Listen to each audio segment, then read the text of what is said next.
আমরা ছিলাম যতই আজকে মুসলমান হয়েছি বা কলমা পড়েছি, অ্যাকচুয়ালি আমরা তেওর বাগদি মুচি চামারের ঘরেরই ছেলে, আমাদের রক্ত তাই করে আল্লাহ নাম বলিতে গিয়ে হরি বলতে হলো, ও দয়াল আজ আমার একই দুর্দশা ঘটি। খাজা সাহেব ছিলেন, আছেন, থাকবেন, এইটা সত্য। এবার তারা ভোট ব্যাংকের জন্য কি করছে আমি সেদিকে যাব। আপনারে লয় বিব্রত হইতে আসে নাই কেউ এই ধরনীতে, প্রত্যেকের তরে প্রত্যেকে আমরা পরের তরে। আপনি রামকৃষ্ণ পরমহংসকে দেখেন, প্রয়োজন ছিলেন, প্রিয়জন হয়েছেন। যে রাজ্যে আমরা থাকি, আমি ঈশ্বরের কাছে, আল্লাহর কাছে এই প্রার্থনা করি আমাদের রাজ্য অনেক শান্তিতে। এটা যে প্রয়োজন হতে পারে না সে প্রিয়জন হতে পারবে না। আপনি যদি কারোর প্রয়োজনে দাঁড়ান তবেই আপনি প্রিয়জন হতে পারেন। মঈনুদ্দিন চিশতি আজমেরি, তিনি আজকে এই ভারতবর্ষে মহাগুরু রূপে ছিলেন। তেনার দরবারে তো হিন্দু মুসলমান শিখ ইসাই নেই, সেখানে আমরা সবাই যাই। সর্বপ্রথম আপনাদেরকে নমস্কার জানাই এবং সালাম জানাই।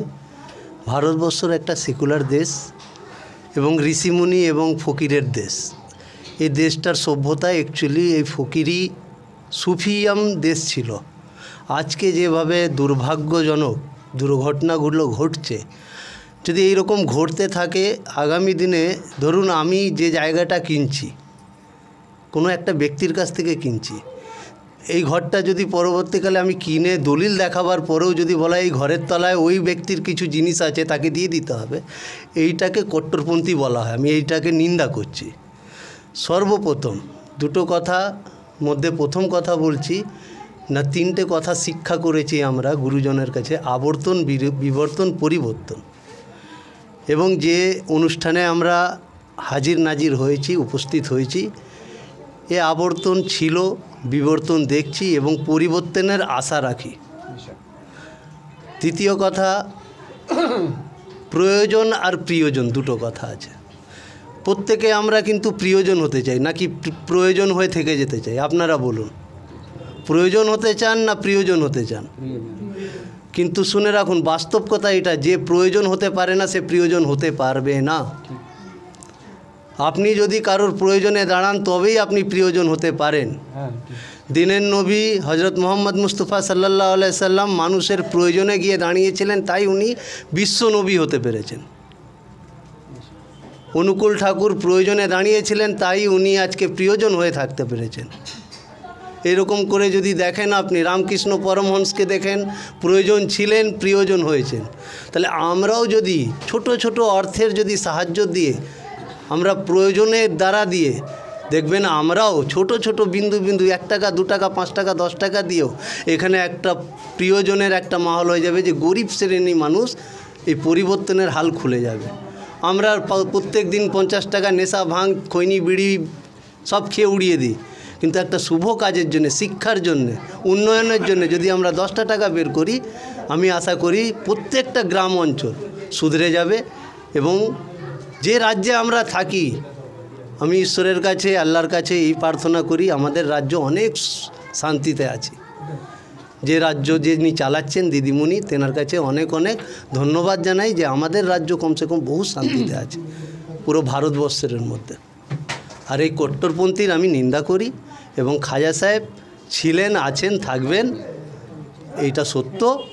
এবার তারা ভোট ব্যাংকের জন্য কি করছে আমি সেদিকে যাব না। আমরা সুফিয়ামের যেটা মানুষের সাথে মানুষ হয়ে, যেমন একটা কথা বলছি, আমার গুরু শিক্ষা দিয়েছিলেন, শিক্ষাটা হচ্ছে আপনারে লয় বিব্রত হইতে আসে নাই কেউ এই ধরনীতে, প্রত্যেকের তরে প্রত্যেকে আমরা পরের তরে।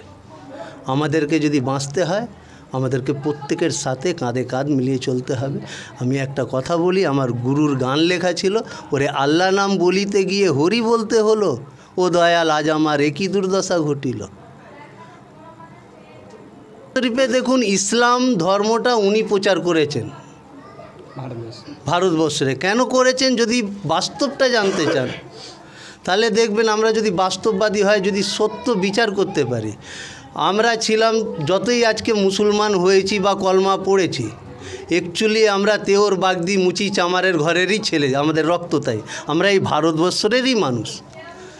আমাদেরকে এই রাজপুত অর্থ উঁচু বর্ণ আর নিচু বর্ণ, এই ভাগাভাগিতে আজকে আমরা ইনি আসার পরে আমাদেরকে একটা উঁচু জায়গায় দিয়েছেন। আমরা কলমা পড়ে আমরা একটা ধর্ম পেয়ে আজকে একটা উচ্চ স্থানে আছি, যেইখানে আপনি শিক্ষা করতে, আপনি যদি একটা মেথরের বাচ্চাও হন, আপনি যদি ইমামতি শিক্ষা করে থাকেন, আপনি মৌলবি হয়ে থাকেন, আপনি হাফেজ হয়ে থাকেন, আপনাকে সে সম্মান দেওয়া হবে।